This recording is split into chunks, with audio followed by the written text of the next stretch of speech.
Hello, beautiful listener. I have another fantastic tale for you today, with soothing rain sounds to help you relax. So grab a cuppa, get cozied in, and if you enjoy this video, please hit the like button to help share it with others, and subscribe for more terrific tales. The Curious Case of Benjamin Button by F. Scott Fitzgerald. As long ago as 1860, it was the proper thing to be born at home. At present, so I am told, the high gods of medicine have decreed that the first cries of the young shall be uttered upon the anaesthetic air of a hospital, preferably a fashionable one. So young Mr. and Mrs. Roger Button were 50 years ahead of style when they decided, one day in the summer of 1860, that their first baby should be born in a hospital. Whether this anachronism had any bearing upon the astonishing history I am about to set down will never be known. I shall tell you what occurred and let you judge for yourself.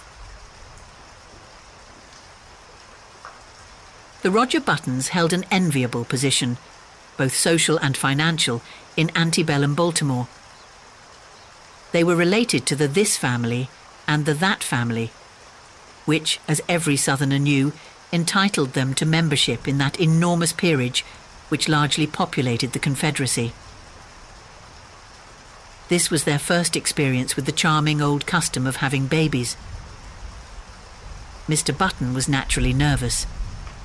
He hoped it would be a boy, so that he could be sent to Yale College in Connecticut, at which institution Mr. Button himself had been known for 4 years by the somewhat obvious nickname of Cuff.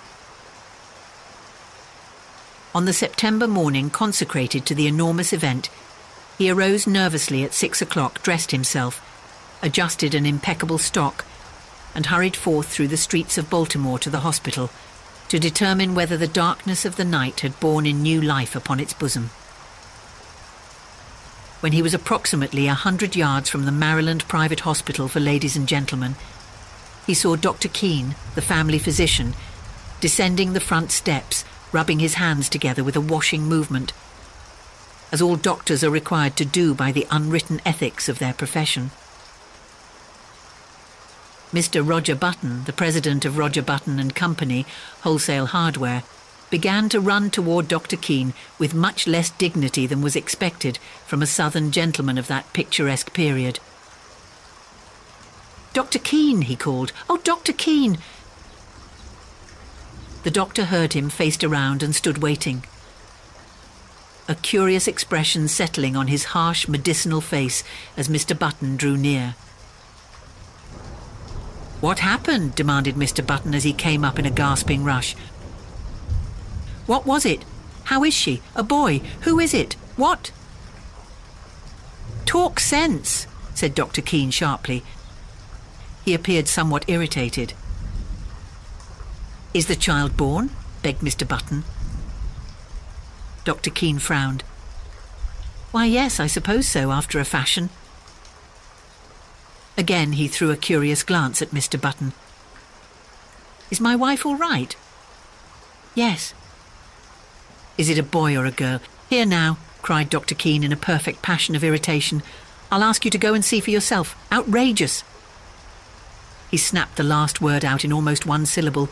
Then he turned away, muttering, "Do you imagine a case like this will help my professional reputation? One more would ruin me, ruin anybody." "What's the matter?" demanded Mr. Button, appalled. "Triplets?" "No, not triplets," answered the doctor cuttingly. "What's more, you can go and see for yourself. And get another doctor. I brought you into the world, young man, and I've been physician to your family for 40 years, but I'm through with you. I don't want to see you or any of your relatives ever again. Goodbye." Then he turned sharply, and without another word climbed into his phaeton, which was waiting at the curbstone, and drove severely away. Mr. Button stood there upon the sidewalk, stupefied and trembling from head to foot. What horrible mishap had occurred? He had suddenly lost all desire to go into the Maryland Private Hospital for Ladies and Gentlemen. It was with the greatest difficulty that a moment later He forced himself to mount the steps and enter the front door. A nurse was sitting behind a desk in the opaque gloom of the hall. Swallowing his shame, Mr. Button approached her. "Good morning," she remarked, looking up at him pleasantly. "Good morning. I am Mr. Button." At this, a look of utter terror spread itself over Girl's face. She rose to her feet and seemed about to fly from the hall, restraining herself only with the most apparent difficulty. "I want to see my child," said Mr. Button. The nurse gave a little scream. "Oh, of course," she cried hysterically. "Upstairs, right upstairs, go up." She pointed the direction, and Mr. Button, bathed in cool perspiration, turned falteringly and began to mount to the second floor. In the upper hall, he addressed another nurse who approached him, basin in hand. "I'm Mr. Button," he managed to articulate. "I want to see my—" Clank! The basin clattered to the floor and rolled in the direction of the stairs. Clank! Clank! It began a methodical descent, as if sharing in the general terror which this gentleman provoked. "I want to see my child," Mr. Button almost shrieked. He was on the verge of collapse. Clank! The basin reached the first floor. The nurse regained control of herself and threw Mr. Button a look of hearty contempt. "All right, Mr. Button," she agreed in a hushed voice, "very well. But if you knew what a state it's put us all in this morning, it's perfectly outrageous. The hospital will never have a ghost of a reputation after—" "Hurry," he cried hoarsely. "I can't stand this." "Come this way then, Mr. Button." He dragged himself after her. At the end of a long hall they reached a room from which proceeded a variety of howls. Indeed, a room which, in later parlance, would have been known as the crying room. They entered. "Well," gasped Mr. Button, "which is mine?" "There," said the nurse. Mr. Button's eyes followed her pointing finger, and this is what he saw. Wrapped in a voluminous white blanket and partly crammed into one of the cribs, there sat an old man, apparently about 70 years of age. His sparse hair was almost white, and from his chin dripped a long smoke-coloured beard which waved absurdly back and forth, fanned by the breeze coming in at the window. He looked up at Mr. Button with dim, faded eyes, in which lurked a puzzled question. "Am I mad?" thundered Mr. Button, his terror resolving into rage. "Is this some ghastly hospital joke?" "It doesn't seem like a joke to us," replied the nurse severely, "and I don't know whether you're mad or not, but that is most certainly your child." The cool perspiration redoubled on Mr. Button's forehead. He closed his eyes and then, opening them, looked again. There was no mistake. He was gazing at a man of 70, a baby of 70, a baby whose feet hung over the sides of the crib in which it was reposing. The old man looked placidly from one to the other for a moment, and then suddenly spoke in a cracked and ancient voice. "Are you my father?" he demanded. Mr. Button and the nurse started violently. "Because if you are," went on the old man querulously, "I wish you'd get me out of this place, or at least get them to put a comfortable rocker in here." "Where in God's name did you come from? Who are you?" burst out Mr. Button frantically. "I can't tell you exactly who I am," replied the querulous whine, "because I've only been born a few hours, but my last name is certainly Button." "You lie. You're an imposter." The old man turned wearily to the nurse. "Nice way to welcome a newborn child," he complained in a weak voice. "Tell him he's wrong, why don't you?" "You're wrong, Mr. Button," said the nurse severely. "This is your child, and you'll have to make the best of it. We're going to ask you to take him home with you as soon as possible, sometime today." "Home?" repeated Mr. Button incredulously. Yes, we can't have him here. We really can't, you know." "I'm right glad of it," whined the old man. "This is a fine place to keep a youngster of quiet tastes. With all this yelling and howling, I haven't been able to get a wink of sleep. I asked for something to eat." Here his voice rose to a shrill note of protest, "and they brought me a bottle of milk." Mr. Button sank down upon a chair near his son and concealed his face in his hands. "My heavens," he murmured in an ecstasy of horror. "What will people say? What must I do?" "You'll have to take him home," insisted the nurse. "Immediately." A grotesque picture formed itself with dreadful clarity before the eyes of the tortured man. A picture of himself walking through the crowded streets of the city with this appalling apparition stalking by his side. I can't, he moaned. People would stop to speak to him, and what was he going to say? He would have to introduce this septuagenarian. "This is my son, born early this morning." And then the old man would gather his blanket around him and they would plod on, past the bustling stores, the slave market. For a dark instant, Mr. Button wished passionately that his son was black. Past the luxurious houses of the residential district, past the home for the aged. "Come, pull yourself together," commanded the nurse. "See here," the old man announced suddenly. "If you think I'm going to walk home in this blanket, you're entirely mistaken." Babies always have blankets. With a malicious crackle, the old man held up a small white swaddling garment. "Look," he quavered. "This is what they had ready for me." "Babies always wear those," said the nurse primly. "Well," said the old man, "this baby's not going to wear anything in about 2 minutes. This blanket itches. They might at least have given me a sheet." Keep it on," said Mr. Button hurriedly. He turned to the nurse. "What'll I do?" "Go downtown and buy your son some clothes." Mr. Button's son's voice followed him down into the hall. "And a cane, father." "I want to have a cane." Mr. Button banged the outer door savagely. "Good morning," Mr. Button said nervously to the clerk in the Chesapeake Dry Goods Company. "I want to buy some clothes for my child." "How old is your child, sir?" "About 6 hours," answered Mr. Button without due consideration. "Baby's supply department in the rear." I'm not sure that's what I want. He's an unusually large-sized child." "They have the largest child sizes." "Where is the boys' department?" inquired Mr. Button, shifting his ground desperately. He felt that the clerk must surely scent his shameful secret. "Right here." "Well." He hesitated. The notion of dressing his son in men's clothes was repugnant to him.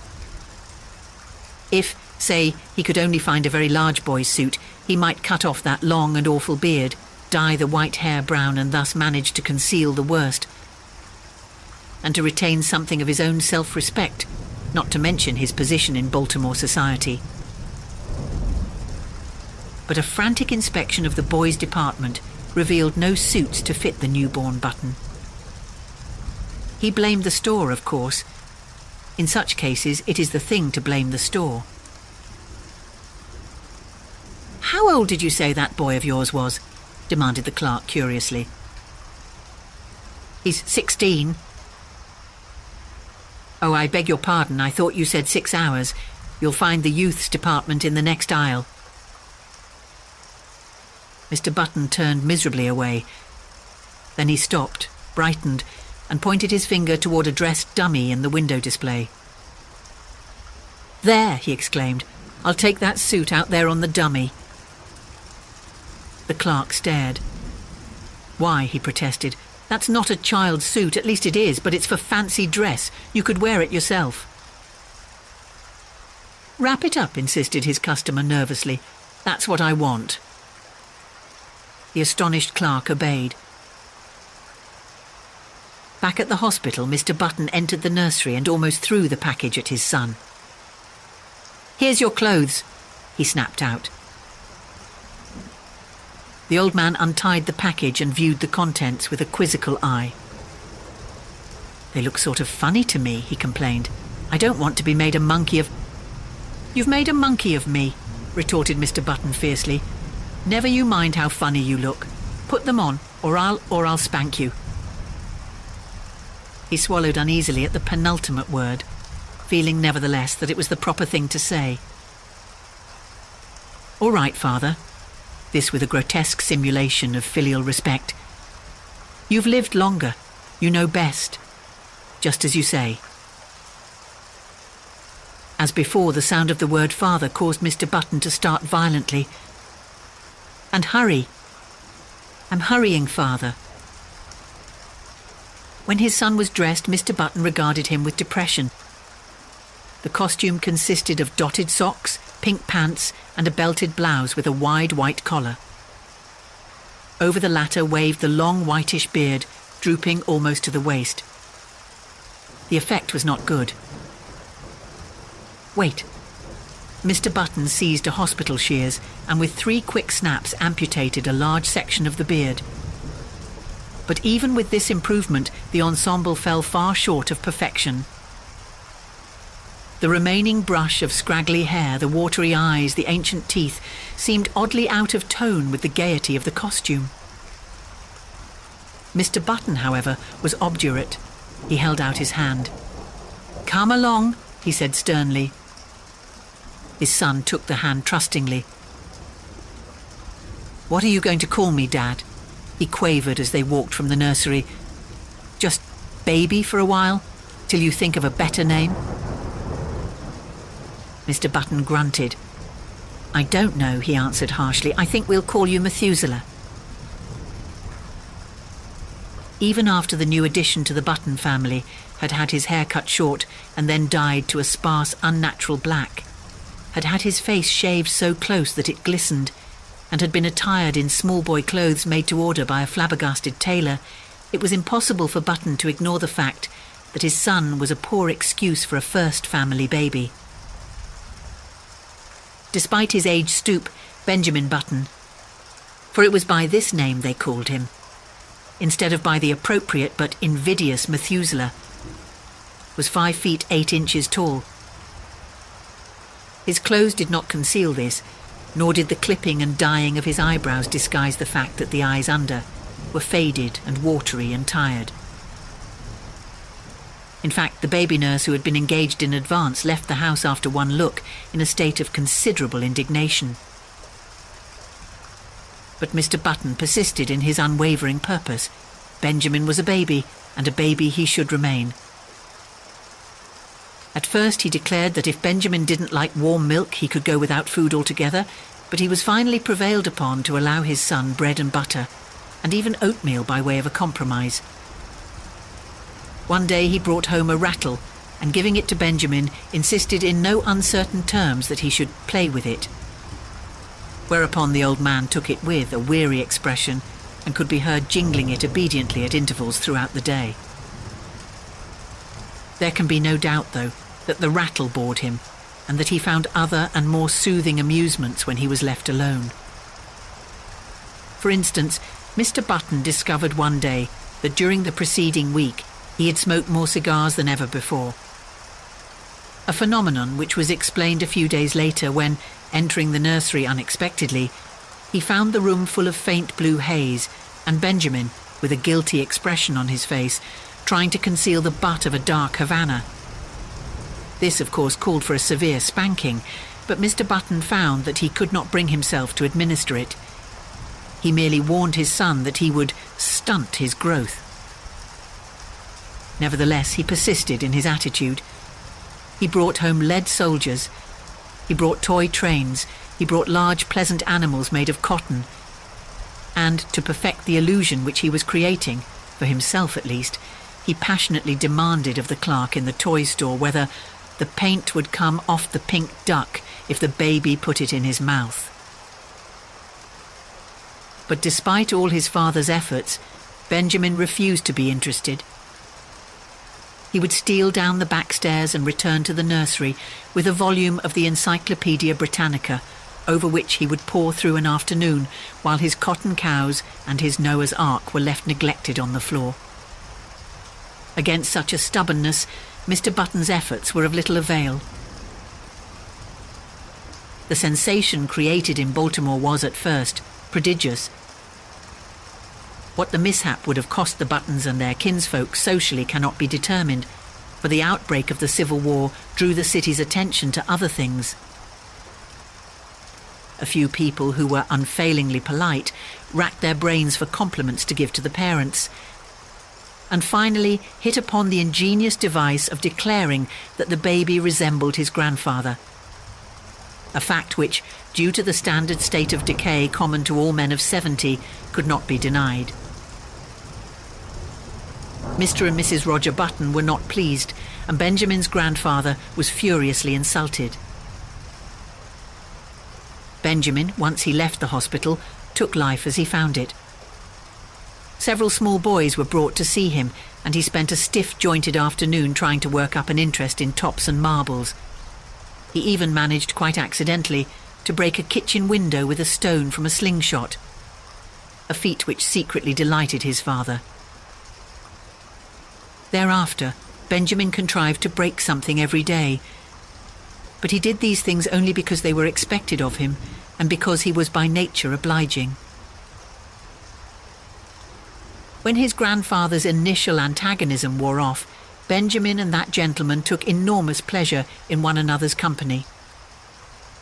They would sit for hours, these two, so far apart in age and experience, and like old cronies, discuss with tireless monotony the slow events of the day. Benjamin felt more at ease in his grandfather's presence than in his parents'. They seemed always somewhat in awe of him and, despite the dictatorial authority they exercised over him, frequently addressed him as Mr. He was as puzzled as anyone else at the apparently advanced age of his mind and body at birth. He read up on it in the medical journal, but found that no such case had been previously recorded. At his father's urging, he made an honest attempt to play with other boys, and frequently he joined in the milder games. Football shook him up too much, and he feared that in case of a fracture, his ancient bones would refuse to knit. When he was 5, he was sent to kindergarten, where he initiated into the art of pasting green paper on orange paper, of weaving coloured maps and manufacturing eternal cardboard necklaces. He was inclined to drowse off to sleep in the middle of these tasks, a habit which both irritated and frightened his young teacher. To his relief, she complained to his parents, and he was removed from the school. The Roger Buttons told their friends that they felt he was too young. By the time he was 12 years old, his parents had grown used to him.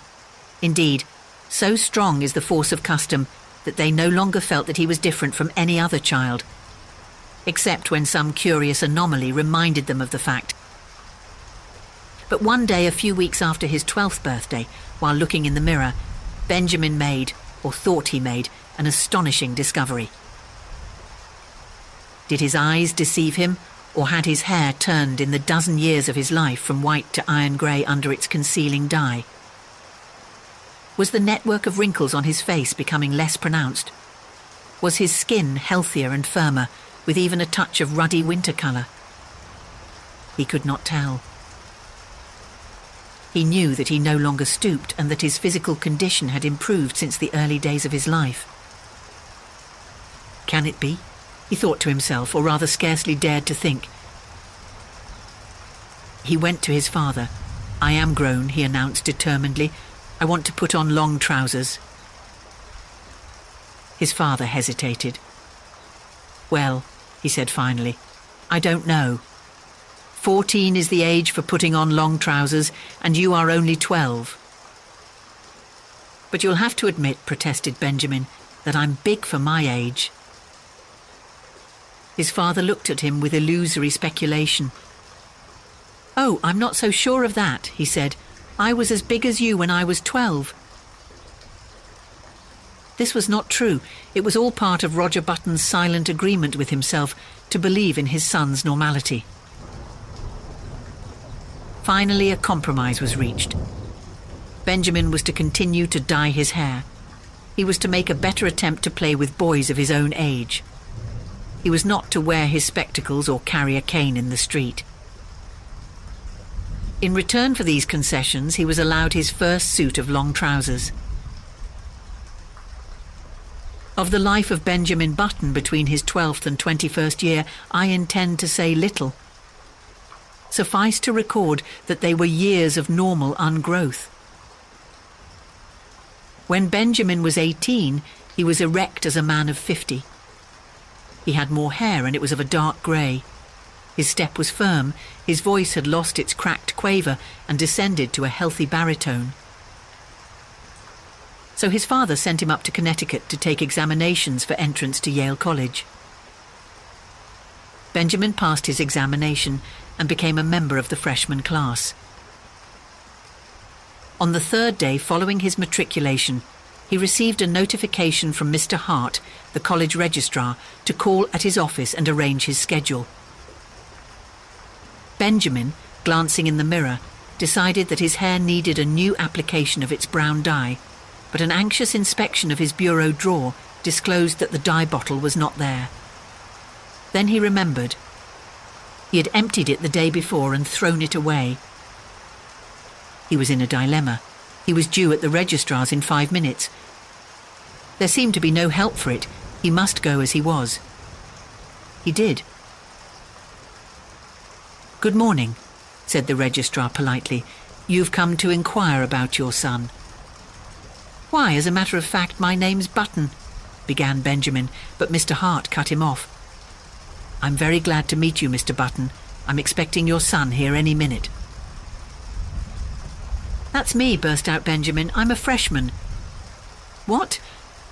"I'm a freshman." "Surely you're joking." "Not at all." The registrar frowned and glanced at a card before him. "Why, I have Mr. Benjamin Button's age down here as 18. "That's my age," asserted Benjamin, flushing slightly. The registrar eyed him wearily. "Now surely, Mr. Button, you don't expect me to believe that?" Benjamin smiled wearily. "I'm 18, he repeated. The registrar pointed sternly to the door. "Get out," he said. "Get out of college and get out of town. You are a dangerous lunatic." "I am 18. Mr. Hart opened the door. "The idea," he shouted. "A man of your age trying to enter here as a freshman. 18 years old, are you? Well, I'll give you 18 minutes to get out of town." Benjamin Button walked with dignity from the room, and half a dozen undergraduates who were waiting in the hall followed him curiously with their eyes. When he had gone a little way, he turned around, faced the infuriated registrar who was still standing in the doorway, and repeated in a firm voice, "I am 18 years old." To a chorus of titters which went up from the group of undergraduates, Benjamin walked away. But he was not fated to escape so easily. On his melancholy walk to the railroad station, he found that he was being followed by a group, then by a swarm, and finally by a dense mass of undergraduates. The word had gone around that a lunatic had passed the entrance examinations for Yale and attempted to palm himself off as a youth of 18. A fever of excitement permeated the college. Men ran hatless out of classes. The football team abandoned its practice and joined the mob. Professors' wives with bonnets awry and bustles out of position ran shouting after the procession, from which proceeded a continual succession of remarks aimed at the tender sensibilities of Benjamin Button. He must be the wandering Jew. He ought to go to prep school at his age. Look at the infant prodigy. He thought this was the old men's home. Go up to Harvard. Benjamin increased his gait, and soon he was running. He would show them. He would go to Harvard, and then they would regret these ill-considered taunts. Safely on board the train for Baltimore, he put his head from the window. "You'll regret this," he shouted. "Ha ha!" The undergraduates laughed. Ha ha ha! It was the biggest mistake that Yale College had ever made. In 1880, Benjamin Button was 20 years old, and he signalised his birthday by going to work for his father in Roger Button and Company, wholesale hardware. It was in that same year that he began going out socially. That is, his father insisted on taking him to several fashionable dances. Roger Button was now 50, and he and his son were more and more companionable. In fact, since Benjamin had ceased to dye his hair, which was still greyish, they appeared about the same age and could have passed for brothers. One night in August they got into the phaeton attired in their full-dress suits and drove out to a dance at the Shevlins' country house, situated just outside of Baltimore. It was a gorgeous evening. A full moon drenched the road to the lustreless colour of platinum, and late-blooming harvest flowers breathed into the motionless air aromas that were like low, half-heard laughter. The open country, carpeted for rods around with bright wheat, was translucent as in the day. It was almost impossible not to be affected by the sheer beauty of the sky. Almost. "There's a great future in the dry goods business," Roger Button was saying. He was not a spiritual man. His aesthetic sense was rudimentary. "Old fellows like me can't learn new tricks," he observed profoundly. "It's you youngsters with energy and vitality that have the great future before you." Far up the road, the lights of the Shevlins' country house drifted into view, and presently there was a sighing sound that crept persistently toward them. It might have been the fine plaint of violins or the rustle of the silver wheat under the moon. They pulled up behind a handsome brougham whose passengers were disembarking at the door. A lady got out, then an elderly gentleman, then another young lady, beautiful as sin. Benjamin started. An almost chemical change seemed to dissolve and recompose the very elements of his body. A rigour passed over him, blood rose into his cheeks, his forehead, and there was a steady thumping in his ears. It was first love. The girl was slender and frail, with hair that was ashen under the moon and honey-coloured under the sputtering gas lamps of the porch. Over her shoulders was thrown a Spanish mantilla of softest yellow, butterflied in black. Her feet were glittering buttons at the hem of her bustled dress. Roger Button leaned over to his son. "That," he said, "is young Hildegard Moncrief, the daughter of General Moncrief." Benjamin nodded coldly. "Pretty little thing," he said indifferently. But when the boy had led the buggy away, he added, "Dad, you might introduce me to her." They approached a group of which Miss Moncrief was the centre. Reared in the old tradition, she curtsied low before Benjamin. Yes, he might have a dance. He thanked her and walked away, staggered away. The interval until the time for his turn should arrive dragged itself out interminably. He stood close to the wall, silent, inscrutable, watching with murderous eyes the young bloods of Baltimore as they eddied around Hildegard Moncrief, passionate admiration in their faces. How obnoxious they seemed to Benjamin, how intolerably rosy. Their curling brown whiskers aroused in him a feeling equivalent to indigestion. But when his own time came, and he drifted with her out upon the changing floor to the music of the latest waltz from Paris, his jealousies and anxieties melted from him like a mantle of snow. Blind with enchantment, he felt that life was just beginning. "You and your brother got here just as we did, didn't you?" asked Hildegard, looking up at him with eyes that were like bright blue enamel. Benjamin hesitated. If she took him for his father's brother, would it be best to enlighten her? He remembered his experience at Yale, so he decided against it. It would be rude to contradict a lady. It would be criminal to mar this exquisite occasion with the grotesque story of his origin. Later, perhaps. So he nodded, smiled, listened, was happy. "I like men of your age," Hildegard told him. "Young boys are so idiotic. They tell me how much champagne they drink at college and how much money they lose playing cards. Men of your age know how to appreciate women." Benjamin felt himself on the verge of a proposal. With an effort, he choked back the impulse. "You're just the romantic age," she continued. 50. 25 is too worldly wise. 30 is apt to be pale from overwork. 40 is the age of long stories that take a whole cigar to tell. 60 is 60 is too near 70. But 50 is the mellow age. I love 50. 50 seemed to Benjamin a glorious age. He longed passionately to be 50. "I've always said," went on Hildegard, "that I'd rather marry a man of 50 and be taken care of than many a man of 30 and take care of him." For Benjamin, the rest of the evening was bathed in a honey-coloured mist.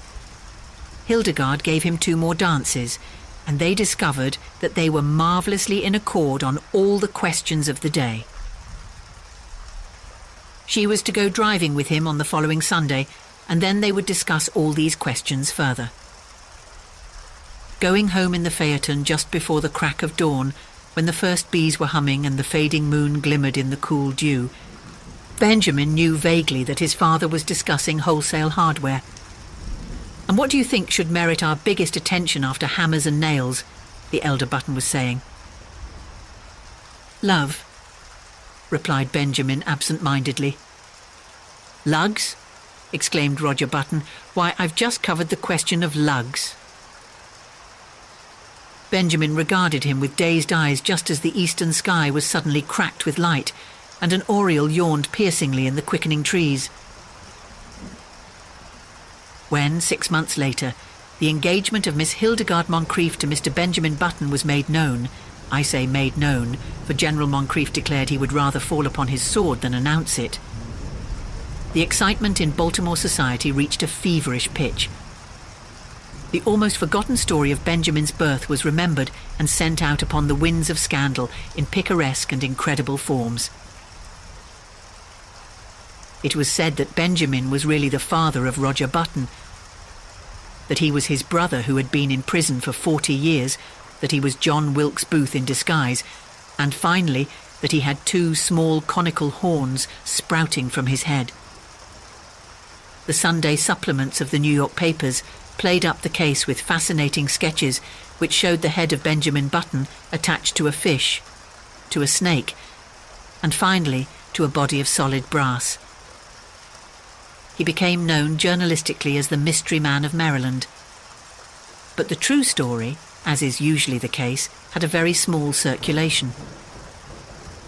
However, everyone agreed with General Moncrief that it was criminal for a lovely girl who could have married any beau in Baltimore to throw herself into the arms of a man who was assuredly 50. In vain, Mr. Roger Button published his son's birth certificate in large type in the Baltimore Blaze. No one believed it. You had only to look at Benjamin and see. On the part of the 2 people most concerned, there was no wavering. So many of the stories about her fiancé were false that Hildegard refused stubbornly to believe even the true one. In vain, General Moncrief pointed out to her the high mortality among men of 50, or at least among men who looked 50. In vain, he told her of the instability of the wholesale hardware business. Hildegard had chosen to marry for mellowness, and marry she did. In one particular, at least, the friends of Hildegard Moncrief were mistaken. The wholesale hardware business prospered amazingly. In the 15 years between Benjamin Button's marriage in 1880 and his father's retirement in 1895, the family fortune was doubled, and this was due largely to the younger member of the firm. Needless to say, Baltimore eventually received the couple to its bosom. Even old General Moncrief became reconciled to his son-in-law when Benjamin gave him the money to bring out his History of the Civil War in 20 volumes, which had been refused by 9 prominent publishers. In Benjamin himself, 15 years had wrought many changes. It seemed to him that the blood flowed with new vigour through his veins. It began to be a pleasure to rise in the morning, to walk with an active step along the busy sunny street, to work untiringly with his shipments of hammers and his cargoes of nails. It was in 1890 that he executed his famous business coup. He brought up the suggestion that all nails used in nailing up the boxes in which nails are shipped are the property of the shippee. A proposal which became a statute was approved by Chief Justice Fossell and saved Roger Button and Company Wholesale Hardware more than 600 nails every year. In addition, Benjamin discovered that he was becoming more and more attracted by the gay side of life. It was typical of his growing enthusiasm for pleasure that he was the first man in the city of Baltimore to own and run an automobile. Meeting him on the street, his contemporaries would stare enviously at the picture he made of health and vitality. "He seems to grow younger every year," they would remark. And if old Roger Button, now 65 years old, had failed at first to give a proper welcome to his son, he atoned at last by bestowing on him what amounted to adulation. And here we come to an unpleasant subject, which it will be well to pass over as quickly as possible. There was only one thing that worried Benjamin Button. His wife had ceased to attract him.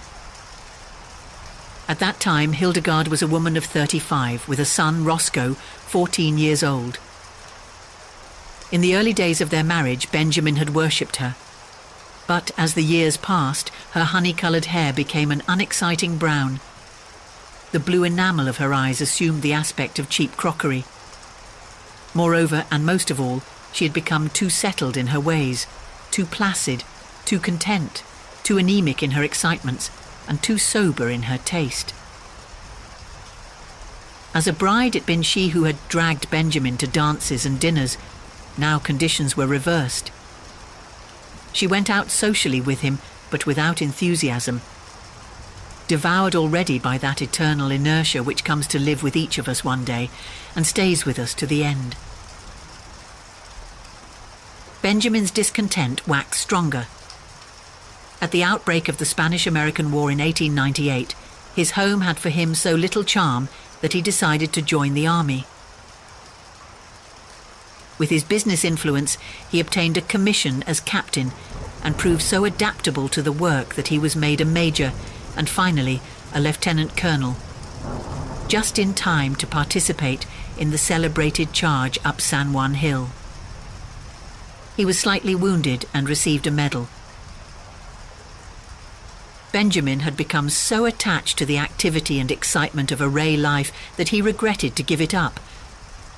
But his business required attention, so he resigned his commission and came home.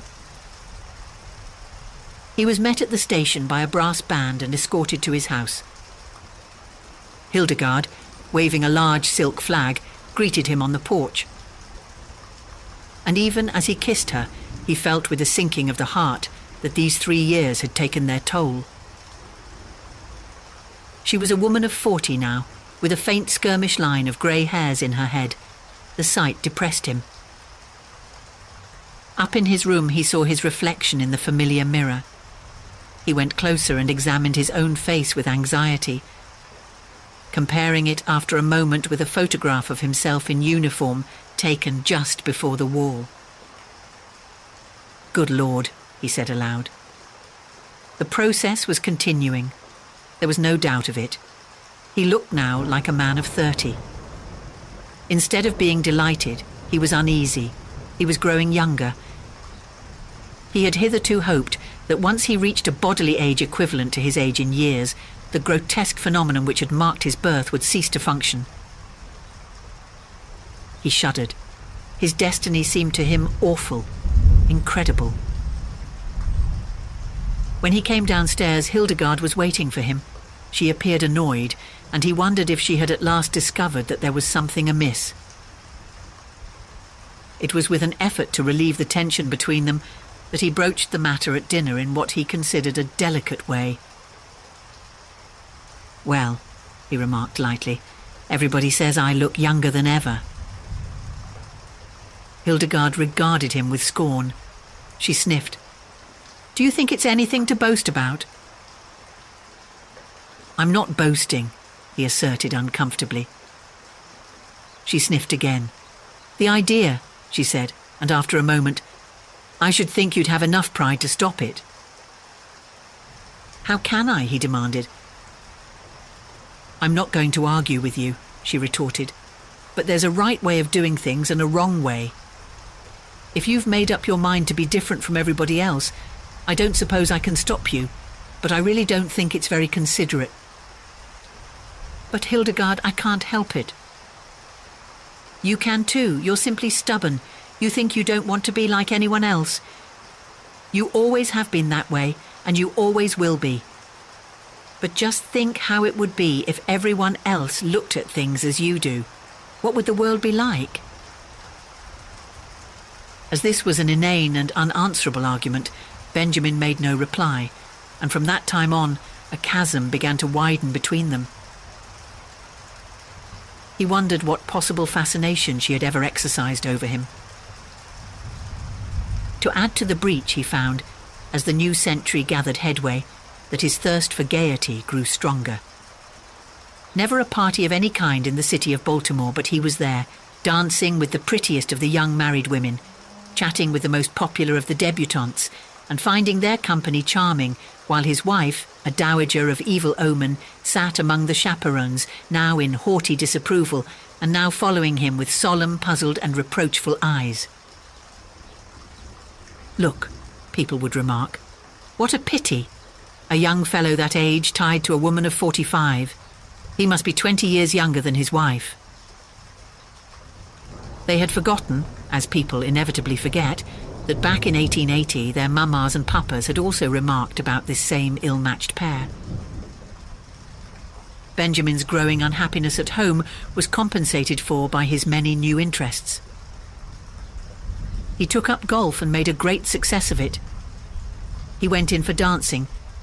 In 1906 he was an expert at the Boston, and in 1908 he was considered proficient at the Maxine, while in 1909 his Castle Walk was the envy of every young man in town. His social activities, of course, interfered to some extent with his business, but then he had worked hard at wholesale hardware for 25 years and felt that he could soon hand it on to his son, Roscoe, who had recently graduated from Harvard.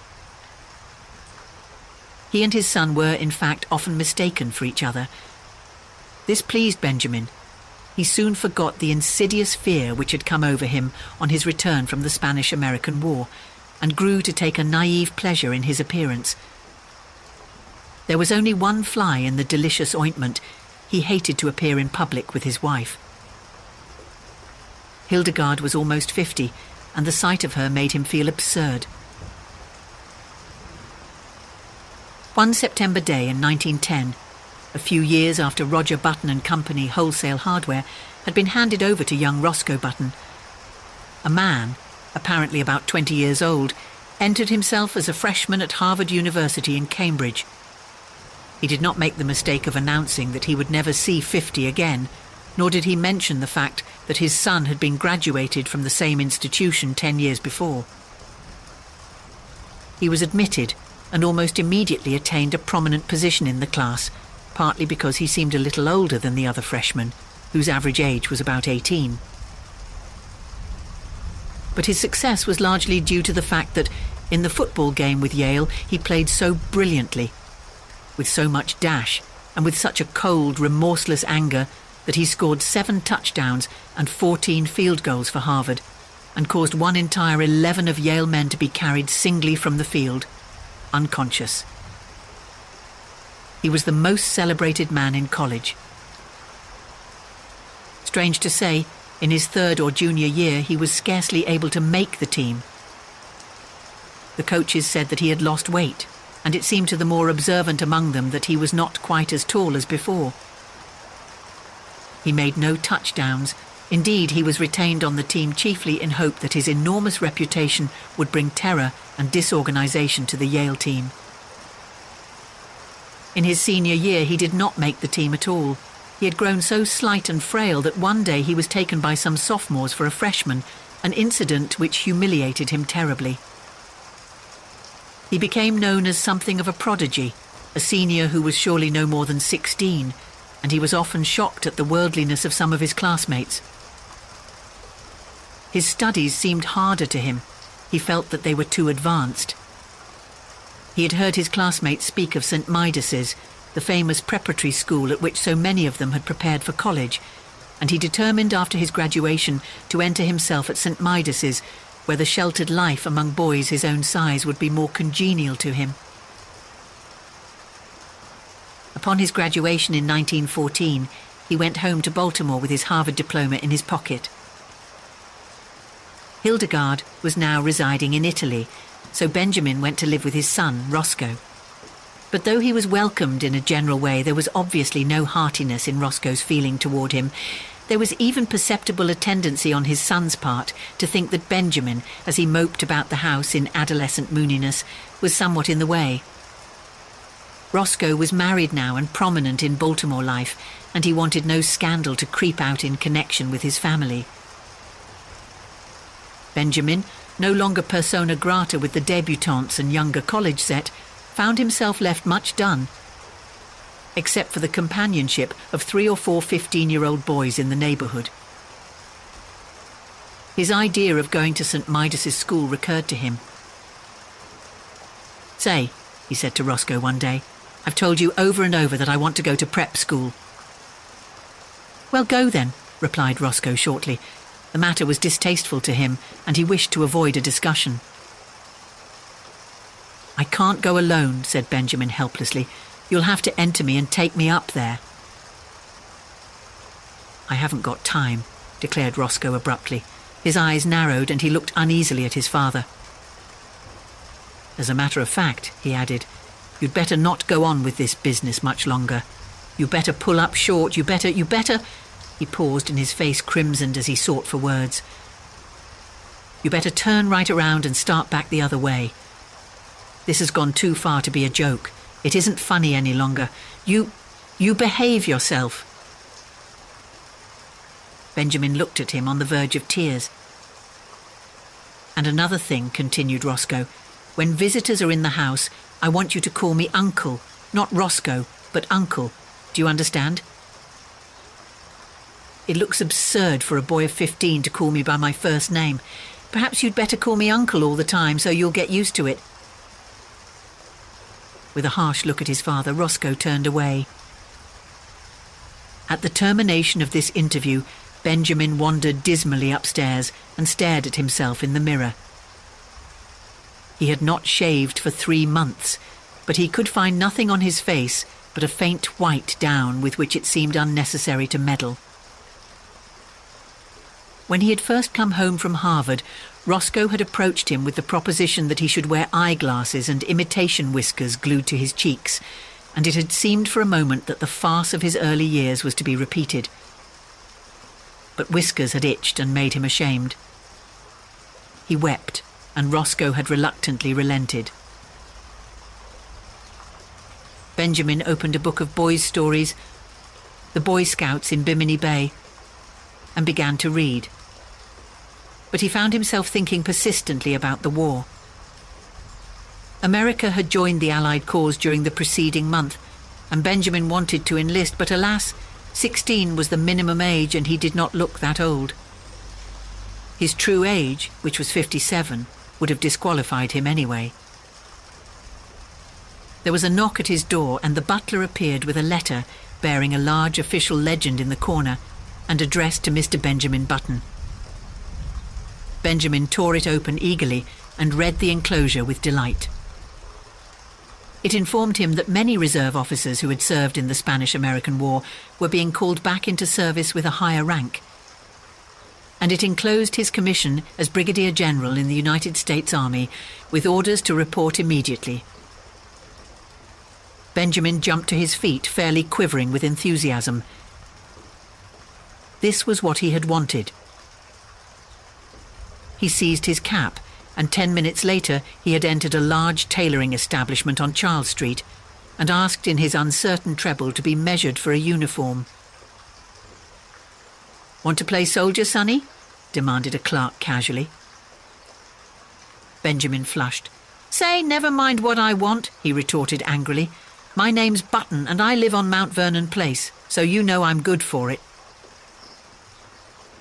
"Well," admitted the clerk hesitantly, "if you're not, I guess your daddy is all right." Benjamin was measured, and a week later his uniform was completed. He had difficulty in obtaining the proper general's insignia because the dealer kept insisting to Benjamin that a nice VWCA badge would look just as well and be much more fun to play with. Saying nothing to Roscoe, he left the house one night and proceeded by train to Camp Mosby in South Carolina, where he was to command an infantry brigade. On a sultry April day, he approached the entrance to the camp, paid off the taxicab which had brought him from the station, and turned to the sentry on guard. "Get someone to handle my luggage," he said briskly. The sentry eyed him reproachfully. "Say," he remarked, "where you going with the general's duds, sonny?" Benjamin, veteran of the Spanish-American War, whirled upon him with fire in his eye, but with, alas, a changing treble voice. "Come to attention," he tried to thunder. He paused for breath, then suddenly he saw the sentry snap his heels together and bring his rifle to the present. Benjamin concealed a smile of gratification, but when he glanced around, his smile faded. It was not he who had inspired obedience, but an imposing artillery colonel who was approaching on horseback. "Colonel!" called Benjamin shrilly. The colonel came up, drew rein, and looked coolly down at him with a twinkle in his eyes. "Whose little boy are you?" he demanded kindly. "I'll soon darn well show you whose little boy I am," retorted Benjamin in a ferocious voice. "Get down off that horse." The colonel roared with laughter. "You want him, eh, General?" "Here," cried Benjamin desperately. "Read this." And he thrust his commission toward the colonel. The colonel read it, his eyes popping from their sockets. "Where'd you get this?" he demanded, slipping the document into his own pocket. "I got it from the government, as you'll soon find out." "You come along with me," said the colonel with a peculiar look. "We'll go up to headquarters and talk this over. Come along." The colonel turned and began walking his horse in the direction of headquarters. There was nothing for Benjamin to do but follow with as much dignity as possible, meanwhile promising himself a stern revenge. But this revenge did not materialize. 2 days later, however, his son Roscoe materialized from Baltimore, hot and cross from a hasty trip, and escorted the weeping general, sans uniform, back to his home. In 1920, Roscoe Button's first child was born. During the attendant festivities, however, no one thought it the thing to mention that the little grubby boy, apparently about 10 years of age, who played around the house with lead soldiers and a miniature circus, was the new baby's own grandfather. No one disliked the little boy whose fresh, cheerful face was crossed with just a hint of sadness, but to Roscoe Button his presence was a source of torment. In the idiom of his generation, Roscoe did not consider the matter efficient.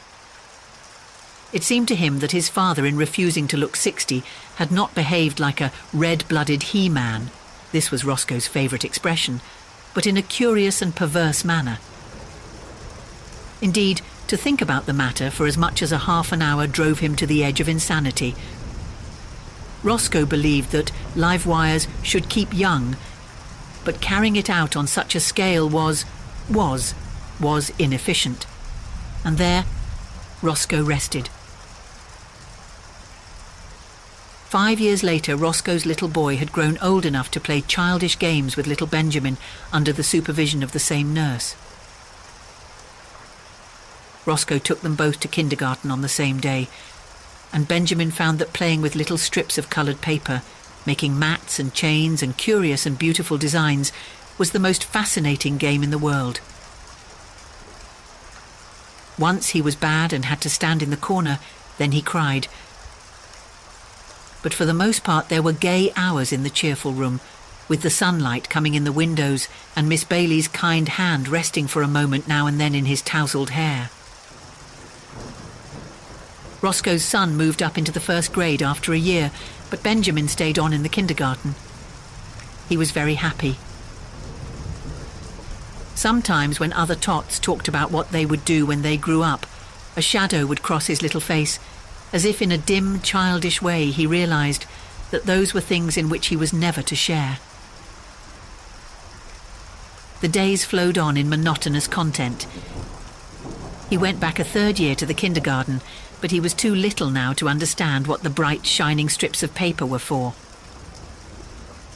He cried because the other boys were bigger than he, and he was afraid of them.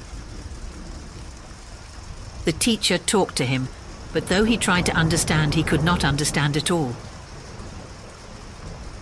He was taken from the kindergarten. His nurse, Nana, in her starched gingham dress, became the centre of his tiny world. On bright days they walked in the park. Nana would point at a great grey monster and say elephant, and Benjamin would say it after her. And when he was being undressed for bed that night, he would say it over and over aloud to her, elephant, elephant, elephant. Sometimes Nana let him jump on the bed, which was fun because if you sat down exactly right, it would bounce you up on your feet again. And if you said "ah" for a long time while you jumped, you got a very pleasing broken vocal effect. He loved to take a big cane from the hat rack and go around hitting chairs and tables with it and saying, "Fight, fight, fight." When there were people there, the old ladies would cluck at him, which interested him. And the young ladies would try to kiss him, which he submitted to with mild boredom. And when the long day was done at 5 o'clock, he would go upstairs with Nana and be fed on oatmeal and nice soft mushy foods with a spoon. There were no troublesome memories in his childish sleep. No token came to him of his brave days at college, of the glittering years when he flustered the hearts of many girls. There were only the white, safe walls of his crib and Nana and a man who came to see him sometimes, and a great big orange ball that Nana pointed at just before his twilight bed hour and called Sun. When the sun went, his eyes were sleepy. There were no dreams to haunt him. The past, the wild charge at the head of his men up San Juan Hill. The first years of his marriage when he worked late into the summer dusk, down in the busy city for young Hildegard whom he loved. The days before that when he sat smoking far into the night in the gloomy old Button house on Monroe Street with his grandfather. All these had faded like unsubstantial dreams from his mind, as though they had never been. He did not remember. He did not remember clearly whether the milk was warm or cool at his last feeding, or how the days passed. There was only his crib and Nana's familiar presence. And then he remembered nothing. When he was hungry he cried, that was all. Through the noons and nights he breathed, and over him there were soft mumblings and murmurings that he scarcely heard, and faintly differentiated smells, and light and darkness. Then it was all dark, and his white crib and the dim faces that moved above him, and the warm sweet aroma of the milk faded out altogether from his mind.